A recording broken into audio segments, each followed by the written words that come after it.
Hello, I'm John Kreitler of Kreitler Financial. Welcome to the third week of our investment knowledge course, Looking to Become a Better Investor. The material brought to you by the World of Business Reading Group and LPL Financial. In this week, we'll talk about the 1995 shareholder letter from Warren Buffett.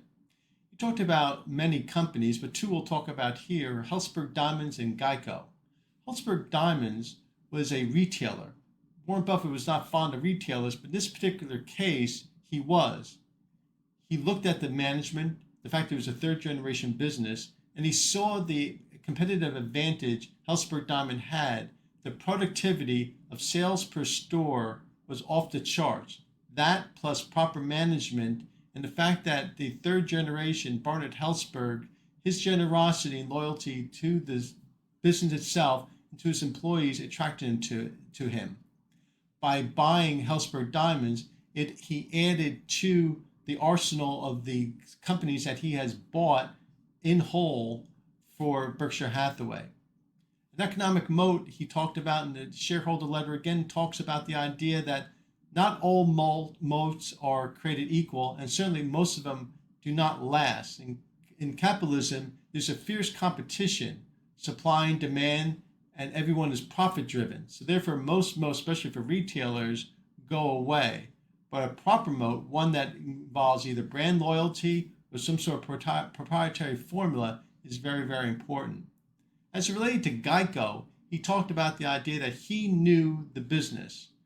Benjamin Graham, his mentor and professor at Columbia Business School that Warren Buffett took classes at, was the chairman of GEICO.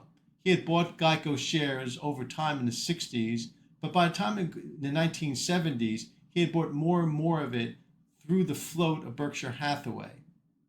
Over time, he had the ability to buy enough of it so that if he was a logical buyer of Berkshire Hathaway for the rest of GEICO when the opportunity arose. He talks about the idea of the float, the idea of the float being a compounding machine. The float is the insurance premiums taken in by Berkshire Hathaway amongst its very many insurance companies in its roster of companies that it owns. By having the float available, it gave Buffett and Warren and Charlie Munger the ability to buy at a discount, be patient, knowing that there was going to be inflows of other money coming in for other investments. GEICO was important because it allowed Buffett have another insurance company for the float for Berkshire Hathaway. He talked about the idea of GEICO being innovative, going business to consumer direct, being able to have proper management to oversee and look at the investments that it itself had with its own flow, GEICO, and it all filtered up to Berkshire Hathaway.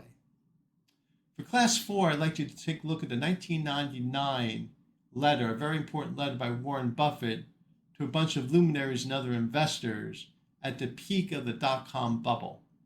I'm John Kreitler. Thank you again for watching this first half of week 3 of our investment prowess lectures. Have a great week.